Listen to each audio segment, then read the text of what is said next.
Hello students, कैसे हो आप। आज हम नया चैप्टर स्टार्ट करने जा रहे हैं फिजिक्स में, जिसका नाम है वर्क एंड एनर्जी। तो ये वर्क क्या होती है और एनर्जी क्या होती है, ये मैं आपको आज समझाऊंगा। देखो, पिछले चैप्टर्स में हमने देखा कि मोशन को कैसे हम डिस्क्राइब करते हैं और उस मोशन का कॉज क्या होता है, यानी कि अगर कोई बॉडी है वो मूव कर रही है तो उसका कॉज क्या है। और हमने देखा कि ग्रेविटेशन का फिनोमेना क्या होता है। अब हम आज देखेंगे कि वर्क और एनर्जी क्या होती है। देखो, वर्क के ही क्लोज्ड रिलेट आती है एनर्जी और पावर। ठीक है।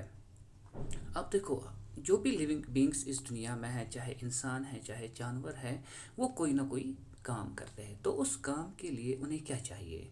उन्हें एनर्जी चाहिए। आपने देखा होगा, अगर आप किसी दिन खाना नहीं खाते हो तो आप थक जाते हो, आप काम कुछ नहीं कर पाते हो। इसीलिए जो भी काम आपको करना है उसके लिए आपको क्या चाहिए? उसके लिए आपको एनर्जी चाहिए। वो एनर्जी कहाँ से आती है? जब हम कुछ खाना खाते हैं, यानी कि जो भी हम एक्टिविटी करें, चाहे हम स्विमिंग करें, चाहे हम लिखें, चाहे हम सोचें, चाहे हम जंप करें, चाहे हम चले, चाहे हम दौड़े, हर किसी चीज़ के लिए हमें एनर्जी चाहिए होती है। अब जो काम सख्त होते हैं उनके लिए हमें ज़्यादा एनर्जी चाहिए। अब animals to get engaged in activities. अब जो जानवर होते हैं वो भी एंगेज होते हैं एक्टिविटीज़ में, जैसे कि जंपिंग है, जैसे कि रनिंग है। उन्हें फाइट करनी है, उन्हें अपने एनिमीज़ से भागना है। आपने अगर डिस्कवरी चैनल में देखा होगा, शेर जो है वो डियर या बेफेलो या इन जानवरों के पीछे भागता है तो इनको खाने की कोशिश करता है। लेकिन ये डियर क्या करते हैं, ये इनसे भागने के लिए छुप जाते हैं या तेज़ भागते हैं। उसके लिए उन्हें क्या चाहिए? उसके लिए उन्हें चाहिए एनर्जी। और आपने देखा होगा, कुछ एनिमल्स को हम लोड्स उठाने के लिए इस्तेमाल करते हैं, जैसे कि हॉर्स के बैक पे हम कुछ चीज़ें रखते हैं या डंकी के बैक पे हम कुछ चीज़ें रखते हैं। ठीक है, तो ऑल सच एक्टिविटीज़ उनके लिए एनर्जी चाहिए। अगर हमारे पास कोई मशीन भी है उसके लिए भी एनर्जी चाहिए, यानी कि चाहे लिविंग थिंग्स से आपको काम कराना है या नॉन लिविंग थिंग्स काम करे, उसके लिए भी एनर्जी चाहिए। यानी कि जो भी वर्क हमें करना है उसके लिए एनर्जी चाहिए। अभी वर्क क्या होती है? देखो, हम जो रोज़मर्रा की ज़िंदगी में इस्तेमाल करते हैं लफ्ज़ काम, यानी कि वर्क, वो डिफरेंट है साइंटिफिक से।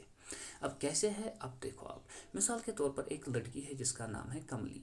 तो वो प्रिपेयर कर रही है एग्जामिनेशन के लिए, वो बुक्स पढ़ रही है, वो सोच रही है, वो पेपर्स बना रही है, वो क्लासेस दे रही है। ठीक है, लेकिन उस वो क्या कर रही है? वो काफ़ी एनर्जी कर रही है इन एक्टिविटीज़ में यूज़।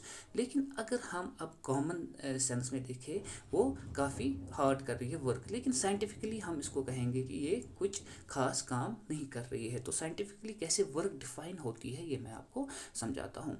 या आप मिसाल के तौर पर आप किसी रॉक को पुश कर रहे हो, बहुत बड़ी रॉक है, वो मूव होगी? नहीं होगी मूव। आप टायर्ड हो जाओगे, आप थक जाओगे, लेकिन फिर भी ये मूव नहीं होगी।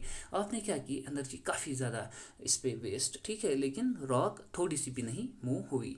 अब आप you are standing still for a few minutes with heavy load. आपके सिर पे कुछ लोड है, आप एक ही जगह रुके हुए हो, मगर ठीक है आप थक जाओगे, लेकिन साइंटिफिकली हम कहेंगे आपने कुछ काम नहीं किया। अब हम डे टू डे लाइफ में कंसिडर करते हैं बहुत सारे फिजिकल और मेंटल लेबर को वर्क। मिसाल के तौर पर कोई मजदूर है, वो कोई चीज़ उठा रहा है, हम क्या कह रहे हैं? वो काम कर रहा है। अब वर्क क्या कंस्टिट्यूट करती है, हम कैसे डिफाइन करेंगे वर्क? वो use and define the term work differently in science. ठीक है, अब हम रोज़मर्रा की ज़िंदगी में क्या कहते हैं? ये काम कर रहा है, ये वो चीज़ कर रहा है। लेकिन साइंटिफिकली हम इसको थोड़ा डिफरेंटली हम इसको डिफाइन करते हैं। अब कैसे करते हैं डिफाइन? रखो नज़र, साइंटिफिक कंसेप्शन ऑफ वर्क। देखो क्या होता है। To understand the way we view work and define work from point of view of science, let us consider following situation. मिसाल के तौर पर एक छोटा सा पत्थर है आपके रास्ते में, तो आप उसको फोर्स दे रहे हो, यानी कि पैर से या हाथ से इसको हटाने की कोशिश कर रहे हो। आप क्या कर रहे हो? एक फोर्स एक्सर्ट इस छोटे से पेबल पे। तो पेबल क्या होता है? डिस्प्लेसमेंट, यानी कि ये पेबल अगर यहाँ पर है तो आपने इसको धक्का दिया, ये यहाँ पहुँचा। इसका मतलब क्या है? हमने कुछ वर्क किया। इसी तरीके से कोई ट्रॉली है, इसको कोई लड़की या कोई लड़का मूव कर रहा है, तो ट्रॉली क्या हो जाएगी? ये आगे मूव हो जाएगी, यानी कि यहाँ पर भी वर्क हुई, डन। ठीक है, यानी कि ये ट्रॉली मूव हुई। अब हम अगर देखेंगे क्लोजली इन सिचुएशंस को, और एक सिचुएशन हम लेंगे, lift a book through a height. एक बुक नीचे है ज़मीन पे, ठीक है, या टेबल पे, आप उसको उठा रहे हो ऊपर की ओर। ठीक है, तो हम क्या कर रहे हैं, हमें फोर्स करना है एक्सर्ट, जितनी ज़्यादा बुक भारी होगी उतना ज़्यादा आपको फोर्स एक्सर्ट करना है। तो बुक क्या होती है, ऊपर राइज। तो हम क्या करते हैं इसके लिए फोर्स यूज़। यहाँ पर भी हम कहेंगे कि वर्क डन हुई। ऊपर आप इन एग्जाम्पल्स में क्या देख रहे थे, कभी थोड़ा सा मूव हो रहा था लेकिन आप बहुत एनर्जी यूज़ कर रहे थे, कभी कुछ भी नहीं मूव हो रहा था लेकिन आप बहुत सारी एनर्जी यूज़ कर रहे थे।